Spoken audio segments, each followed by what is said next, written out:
Hello, my beautiful humans. Miss J here, and this is the Miss J Experience, a show that's a conversation about the experience of life. Together, we're going to dissect those juicy details of life and then learn habits to live a more fruitful life.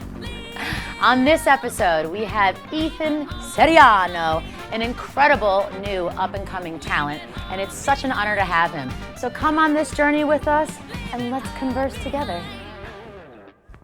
We are here with Ethan Ceriano. The juice is out.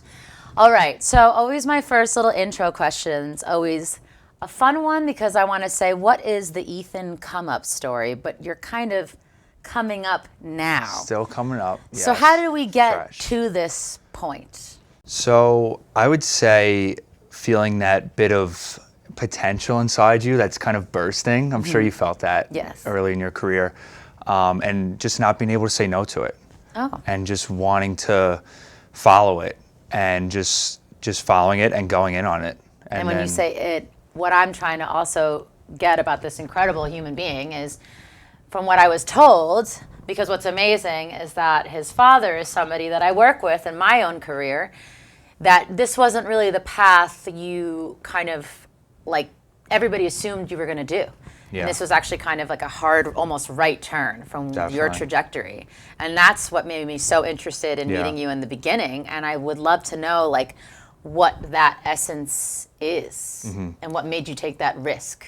Yeah, so I would say I was, the typical 9-to-5er after college. And like I said, just feeling that potential inside of you. And it comes to a point where you can't say no to it anymore. And it starts eating you alive. I have to follow this. This is what I really want. And that's that jump you take. And that's what I did. And that's what I'm following now. And I haven't looked back. And, it's a crazy, scary ride. Not a lot of people would, be comfortable. And you shouldn't be comfortable. Right. But it is a big leap that most wouldn't take or shouldn't take. Right. But I thrive off of it. I love the unknown. I love taking chances. Not knowing the next experience, meeting new people. So it's crazy, but it's a cool ride. And I keep forgetting that not everybody knows you, but what we're really talking about is the transition from being very athletic, very studious, kind of taking that kind of, I don't want to say general direction, because there is no such thing as general, but then to take the leap of I want to create. I want to be a creator. I want to be an actor. I want to say creator because bad host alert, but we're really going to talk about this idea of creation, content versus art, which I feel like is what everybody loves to talk about nowadays. It's everywhere. Is it content? Is it art? And for you to take that risk, I love that you said that you fuel, like that fuels you, right? Inside. See, for me, people wouldn't know this about me, but I was always very fearful. So it was very difficult for me to take a risk because I was always so afraid of taking that risk. I wouldn't even put myself in that position. So do you feel like that, and I love that we get to do this because I actually know his father, but do you feel that was something, a conditioning that you were raised with, or was it somebody that you idolized that maybe you took that from, or was that just something inherent in you? Were you just one of those kind of kids? Yeah, I feel as if since a kid it was just, you could do it. You could do anything. Wow. I feel as if you're told you could do anything, you can. If you're told you can't do anything, then you won't. As a kid, my parents were always like, you can do that. And this is where the sports come in, playing collegiate sports, every sport in high school and middle school, go do it, go win, you could do it. And then it was always kind of this cliche, win the game, do good. And then now I'm seeing it in my career. It's like, I could just go and do it. And if I fail, I just learn. So it just goes on to the next. And this is why I do this, because these little lines, I said with my last incredible guest that we're going to start putting these lines on sweatshirts and like selling them because, if I fail, I learn. And that is such a simplicity and such a simple line. It's so simple. But it's so hard. Yeah. Because when you fail, you're really putting yourself out there. Exactly. And that's the scariest part about it, because then it feels like you're failing as a person. But it's like, no, you just failed at that thing and you move on. I love that you said that. So sports too, definitely. Like I was a big athlete. I think, I was an athlete chasing after my own father. My father was a professional athlete. So I think there was a little bit more of like that kind of issue there. But, theater and the world of theater was like my first time taking a huge risk. Like I had never auditioned. My sister worked in the crew, and it was like a last minute thing. And then I got one of the lead roles, and as you know, that first time stepping out there and going, wait, this is real life. This is I can do this. Feel real. Yeah, and like you said, that then the bug got me from there. I mean, I was always you get obsessed. Yes, 100%. And then really, it's like, what is the obsession, right? I feel like that's a lot of the journey of like, what is that keeps you going? Exactly. Yeah. But what I love about you, and not but yes, what I love about you is your drive. For being such a new-ish, and when I say new, he's really stepped into this journey of acting, and it's a long process. You actors out there who keep getting told that it's just about booking the job. No, it's a whole process and a journey. Your drive, do you relate that also to sports? Or were you, 100%. Yeah. Like a video a day on Instagram, a video a day. So difficult. Like, that is a very big statement to make. You fall back, and then the next day you're like, I have to do it. Yeah. And with the sports, it's like you have to just go and play and perform. Yeah. And now it's like with this journey, with acting and content, no one's going to do it for you. Yes. So it's like I wake up and it's like I have to do this. I have to create. I have to apply. I have to audition. I have to go to this set and meet this director. Right. So it's all on you, but I think that's kind of that intrinsic motivation that just like keeps lighting the fire. Well, it is interesting because I never really related acting or arts to sports. I think we try to keep those so separate, right? Or I don't know why we do, but that kind of conditioning is actually very similar. Like, and I think I brought this up in the last episode, is that idea of like, it's all conditioning, right? Standing up the free throw line and flicking those free throws over and over and over again. So it's muscle work. Training your body and your mind to develop that drive and ambition is training as well. I mean, 100%. A lot of people think that, oh, I'm this person and maybe my personality is that I'm lazy or I'm not driven. It's all conditioning. Yeah. I had to condition myself to be driven. And that was just my path and journey. I was not in the collegiate sports way.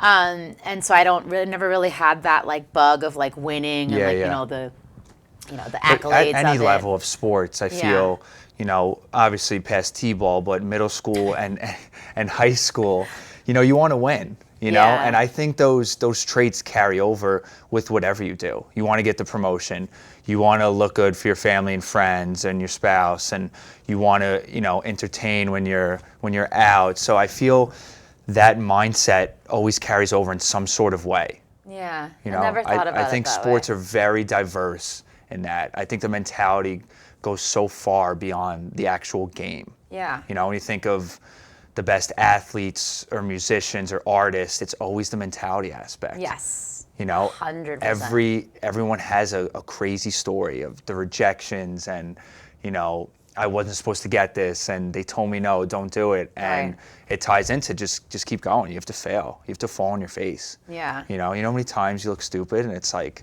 But you seem very comfortable with that.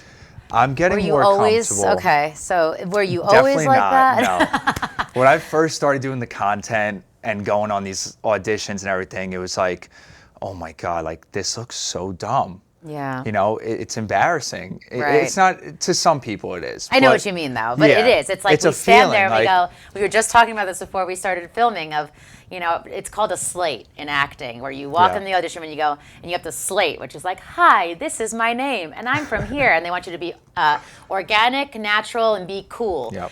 And But you have to be. But you have to be standing straight, doing the right, saying the right words, and it's such a silly difficult. They're like, be yourself, but just where you're from, your height and weight.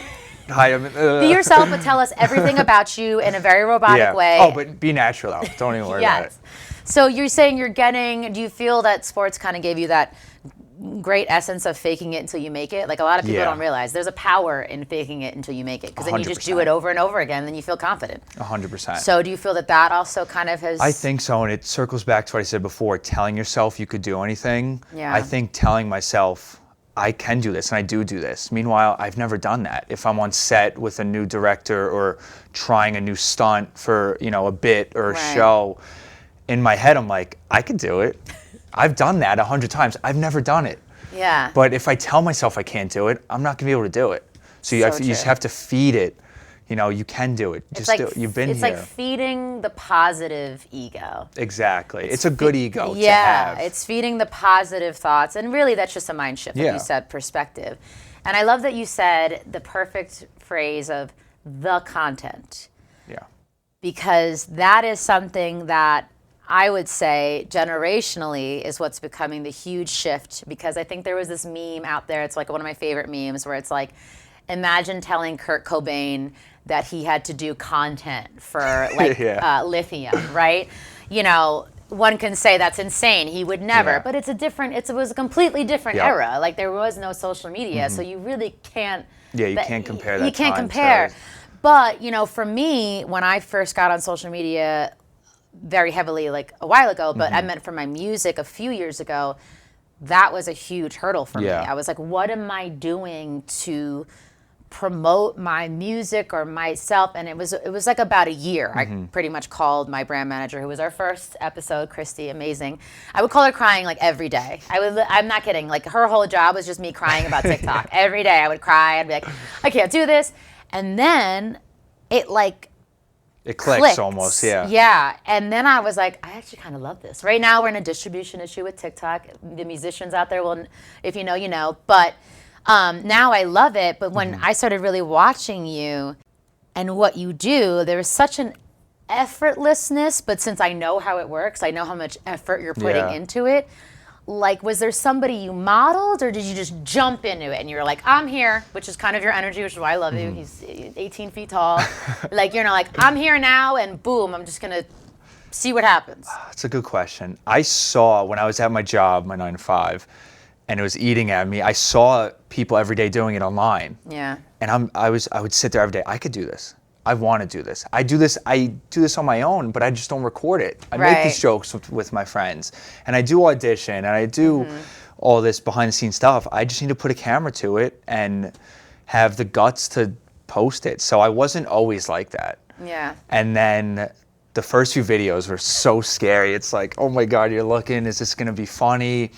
And that's still, you don't get past that. That's, 40 videos in, 50, and you're still thinking that. But, okay, good. Let's remind people of that. So you don't get past that. That won't go away. You just get a little more comfortable. You just get more comfortable with the torture. No, I'm kidding. But you do, actually. You kind of get more comfortable with it. But no, I wasn't always like that. And then, like I said, just the fear of embarrassment and judgment, you just have to let it go. I feel like if you want to be great as a musician yourself, you know, sometimes you probably listen to something like, this isn't too good, and you're overthinking, and then you listen again the next day and you're like, I need to be myself. I need to do what I want to do. This is a good form of art, or a good song, or this is a good audition.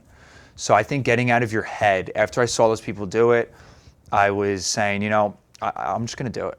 Yeah. And then after the few videos, it really just kind of falls off your back. Doesn't go away.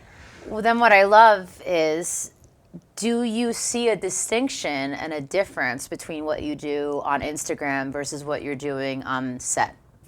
Yeah, so now we could kind of circle into the content versus the art. Right. That's the phrase, I think, of the new modernity, this idea of what is art and what is content, and is there a difference? When I think of content, I think short term. I think of timeline. I think of short form. And I think of going into a niche of, I want these exact people to see this. I want to follow the trend. I'm going to do this because it's popular. When I think of art, I don't think of a timeline. I think of expression, what I want to show. I don't care if you like it. It's my form of art. It's my song. It's my audition. It's my work of art. And you're not trying to follow the trend or please anyone. This is my art. I want to put this out here, and I hope you like it. Right. You know, and then you go to content, you know, I'll make videos. I'm trying to follow the trends. You know, I want to hit the 1 million likes every video. You know, I want to get the followers, but, you know, sometimes you have to follow those content standards. What's a popular audio right now? Right. What's a popular There's dance? Almost like a brief always. Exactly. Versus, And, you know, I actually really didn't think about that, because there is like a different distinction between. First of all, I love the idea of a timeline, because I think that is something that, yes, like when I'm in the studio writing a song, I'm not like, oh, this song is going to live forever. Yeah, this is good for 2 months. No, it is an expression of myself. Definitely. But yes, like when I'm thinking about like TikTok, it is like a brief because I'm like, if I use this audio with my song in the background and this image. Exactly, yes. What's hot right now? Yeah, You it's know? more of, it's much more of like a marketing tool. Exactly. But yeah, like I said to cut you off, but like your one video that made me laugh so much was the one with the staircase. Yeah. And there was nothing to There it. was, I didn't think about that video at all. It was... Like you should plug your handle right now. Ceriano, Cerian 0. Love it. But I looked it up, and there's this no video. thought to it. Since you, if you're not going to see it, it's like of him. He found 2 staircases in the snow, and they're very random too. But it's So a great random. eye. There's like these 2 random cement staircases going nowhere, and he found the 2 staircases and threw one little funny line on it, and it was so funny. And then boom, viral. I said it in my head. I go, oh, the joke. I said, stairs and steps. Oh my God, it's crazy seeing them. And it didn't really hit me. And I'm like, you know what, let me record it. But I want to get into this. Like, it's a video like that you wouldn't expect. Right. As opposed to my other videos where I spend 2 hours editing. I spent 2 days planning on a whiteboard what I'm going to shoot and how I'm going to shoot it. And then you have videos like that where I just pull out my phone. I'm like, oh, da-da-da-da. And I post it, and it's just ding, ding. I still get notifications right now for it. Like, it's crazy. And it shows you with the other videos where you put the real time and effort. But as we said before, the content, it's short form. That was a short video. Yeah. It had a good hook. Right. It was funny. It was straight to the point. As opposed to some of my other pieces of work, you know, I'm editing for so long, and I want you to get to the middle of the video because then it's finally good. But, you know, the attention span and the hooks and... But like so it's that's tough. a great distinction though, because I found that too. I remember on TikTok, I think I posted this very quick little clip of like the behind the scenes of this music video moment. Yeah. And I thought like somebody ran an ad on it. I was like texting my manager. I was like, whoa. I was like, what'd you do? And she was like, no, I didn't do anything. And it was this really quick little moment of like a behind the scenes. But then then I put this one where it's like I edited it. I spent like all week doing it. It's gonna be so good. So it's gonna good. blow I got up. 20 views. Yeah. But I think what you're saying is almost that distinction of working too hard on the content is actually not going to always be beneficial. Yeah. Like you said before, when I was saying when you're making a song, you know, sometimes in your head, does it sound good? Do I like the hook? Yeah. Is this synth sound okay? Is the hook good? The chorus? But to me, like we're building, so that makes sense. When you get in your head too much, it messes everything up. Yeah, So I'm and trying definitely to online, lean back that is, a little bit. Yeah. You're so right. Like that is also the other hardest thing is that you'll spend like all week doing something and think this is going to be great. And then, you know, and it is the wild, wild west out there. It's like 100%. You can't guarantee anything online at all, especially now anymore. So do you feel that it is draining you? If you let it. If you let it. Touche, touche. Because I will say that I was like, I mean, I had to take some time off because I'm going through some back-end distro issues, so I cannot claim my music on TikTok. If you're an artist on TikTok, you know. So I kind of took a break after the holidays, which was like the best thing for my brain. Yeah, you probably need it, It's a reset. Yeah, and now I'm saying this is a real distribution issue. So like I cannot claim my music. So if I post a video on TikTok with my music, it gets no views because it's my song. Yeah, it's like not copyright, right? commercially mine. Yeah. So I also was like, I'm going to take a seat just because I have to fix that first. And then I can make 15 videos a day. Exactly. I would love it. But, you know, that's a whole different issue. But I did feel a little different that it is out of my brain. And now I know we both look young and amazing. You are a little bit of a different generational bracket than me. Then, like, do you also feel like it's because you're more comfortable with it? Like, to me, like, social media was like, it really was. I was like a young teen, and then it was like early 20s was when it like really went crazy.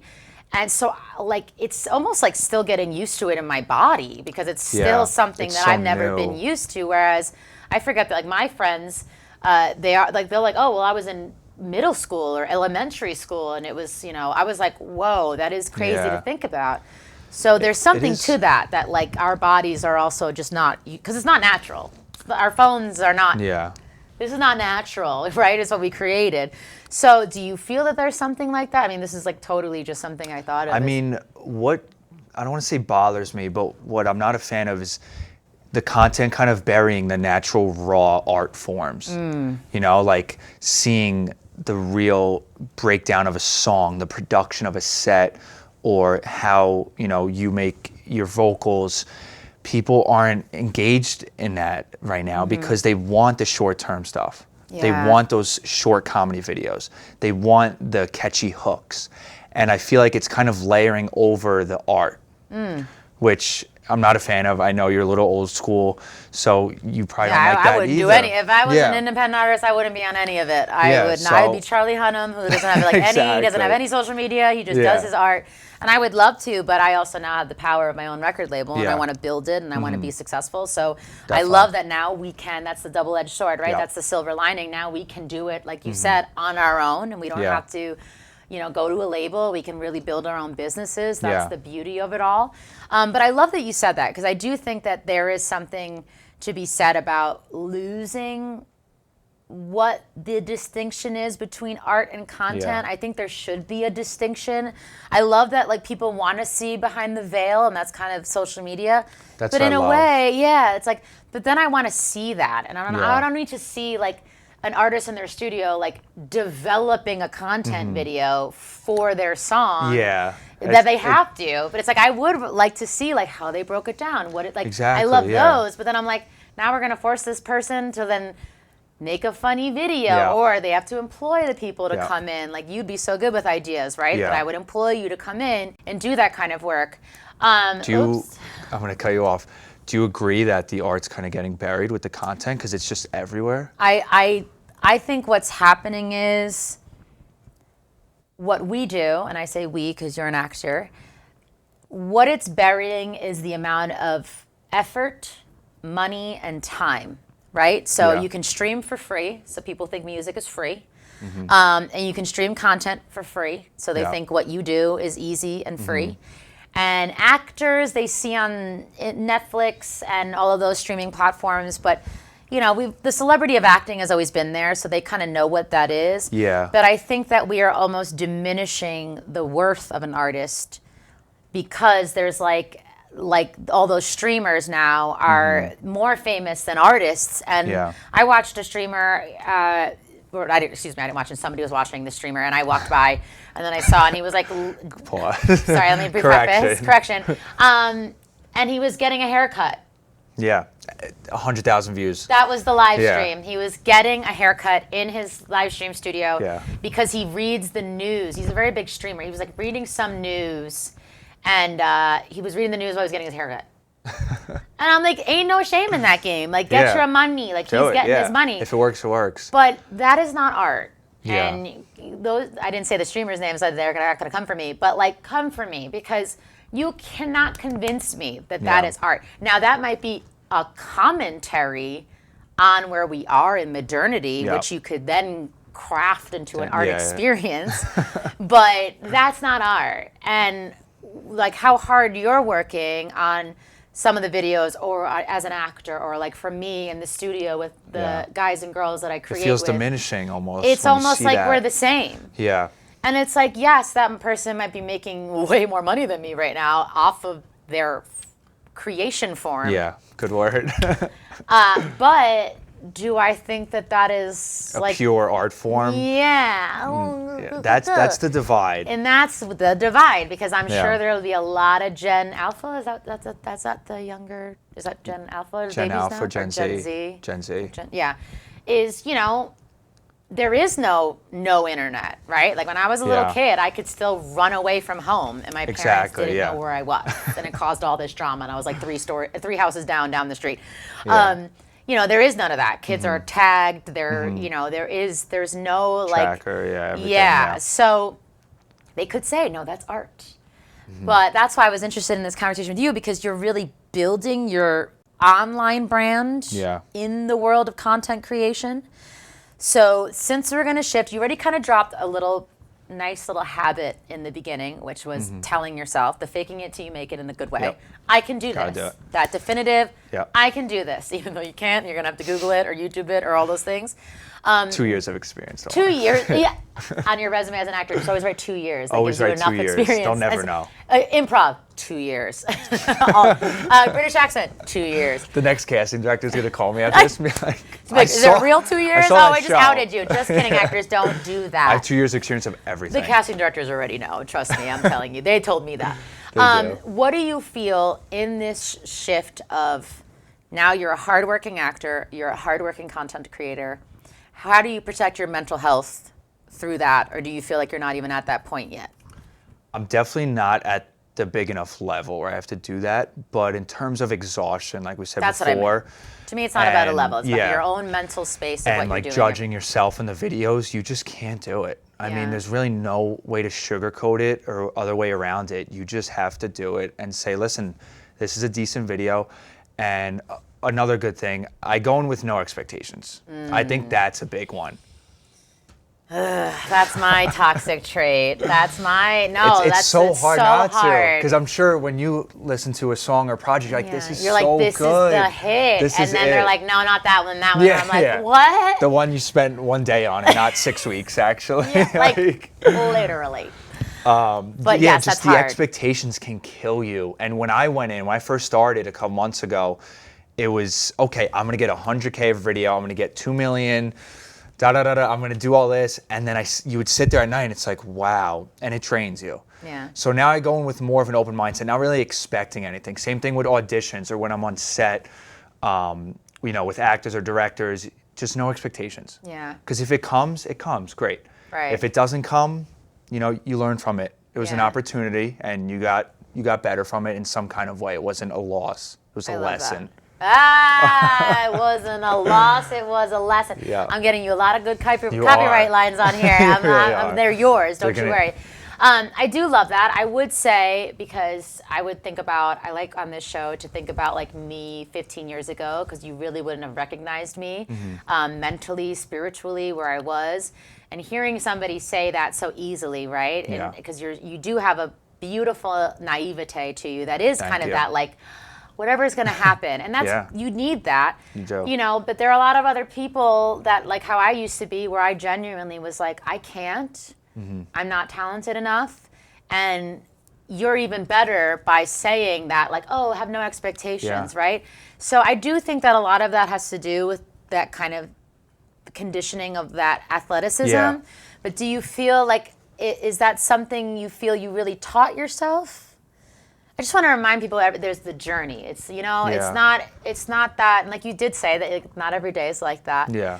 But like if you had like a young athlete who really didn't feel like they could, I think it comes over time. Yeah. You build it into yourself. So just chill. You're going to find it. Because I'm like that. I'm like, Yeah. if it's not happening now, like. And if it doesn't come, then, you might not be made to do that. And you Yeah. might not want to do that. And that's okay. I Yeah, love which that is you fine. said that. Yeah.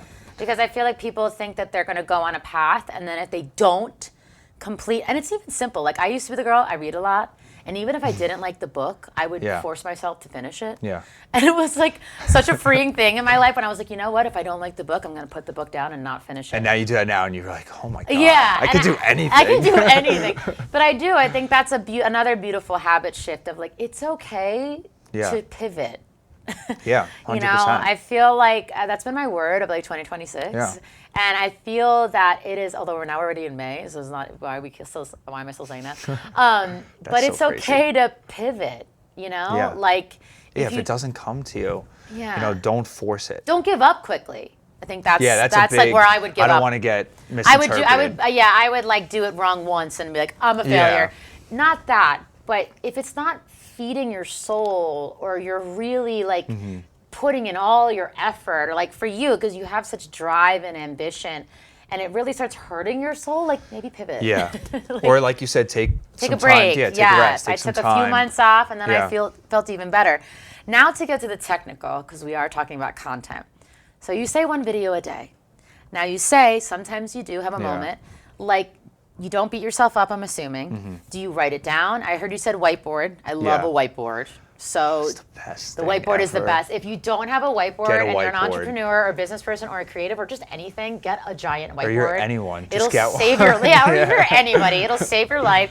You can write everything. You take pictures of it if you don't want to erase it. I got a huge whiteboard. Do you schedule? Are you a scheduler? I write video ideas, plans, auditions, scripts, everything on the whiteboard. Write it down. Yeah, and my notes too. Yeah. That's a big one. If I'm in Walmart and I see something, I'm like, oh, I can make a video out of that. Or I'm driving in the car, just always write it down. Right. Whiteboard's great for me because it's visual and you can see it, and you Which is really good for your brain. feel and resonate with it, as opposed to it's just in your head. Right. When you're like, oh, I'll do that. I'll do it. No, when I walk into my room, it's right there. It's staring at me. You have to do this. Which is literal conditioning for your brain Yeah. plasticity. I love that. And when I said write it down, I have always been doing a lot, but this year I'm like, I'm gonna write my goals down. Like I actually had never done that before. And then in a few previous episodes, we were talking about like a contract with yourself, but then also just writing it down. Like writing it down means you're taking the step. Yeah, it's accountability. Yes, and you're putting it in motion versus like, maybe I'll try that. So you brought up something very important too, because the content game, what I never did, which is what you're talking about, is writing down the ideas so that then when you have days where you feel like, I don't know what I'm going to do, you can go to like a list of like 50 things. Like I love that. I didn't even think about that. Like if you see it in IRL and go like, oh, that chair, I can make a funny video of that and like write that down. Like I would that's a good trait. Do you feel when you're writing a song that you have all those ideas in that time? Or do you feel it comes together when you're writing a hook or a verse? Look at you flipping this around. Yeah. I love this question because I am a crazy human being. Like, do you sit down and it's all cut out? No. Or is it like on Monday you get the first part? No, it's almost like it's always coming in my brain. It's when I sit down and choose to actually let it out and put it down on something. Okay. It's always there. Yeah. I didn't realize that those things in my head weren't actually insanity. It was music. Or big difference. Lyrics, very big difference. But this conversation is good because I used to think that the way I wrote was wrong because most of the people I was writing with were all classical pianists or they could literally write sheet music out. And I would tell myself, because I can't do that, I'm not a songwriter. So you're more of a unorthodox. Yes, I hear a lot of things, and now because I'm learning how to produce, I'm learning because I'm dyslexic, I'm learning the technical aspect of producing, so I don't have to always be with somebody to make a demo. That's now good. I'm learning how to take what's in here and actually put it down. Yeah. But I thought that was, and not that I'm comparing myself to Michael Jackson. But this is why it's good to watch things. I mean, you said about Behind the Veil. There's an amazing documentary about We Are the World. And they had a little clip of him, and he was like singing to a bassist, a line he heard. And it was just beautiful validation of, because I used to work with people who were very close-minded, and because I didn't classically play an instrument, I was technically not a musician to them. And I wouldn't be able to speak that way. And now, because I'm around my people, Lenny, my bassist, he'll be like, no, say it. And I'm like, and then it's our collaboration. Yeah. So there's so many ways to create. I loved all these thoughts. What I love about this show is that we are going to continue this conversation. Yeah. This was such a great this was awesome. time to meet you. We've known of each other, but to have these moments, and that's why I do this. So I can't thank you enough. Yeah, of course. We got a lot of good, juicy kind of habits, and I would say a lot of good perspective shifts. Yeah, perspectives, things to live by, live off of, not look too forward to something. Just everything, don't overthink it. Don't go overthink. for it. That's what we're gonna leave it on Listen to this and hear. one. Don't overthink at all. Yes, we're gonna make a song. Thank you guys. Stay tuned for the next one, and thank you. Thank you for having me on. So awesome. Yeah, so awesome.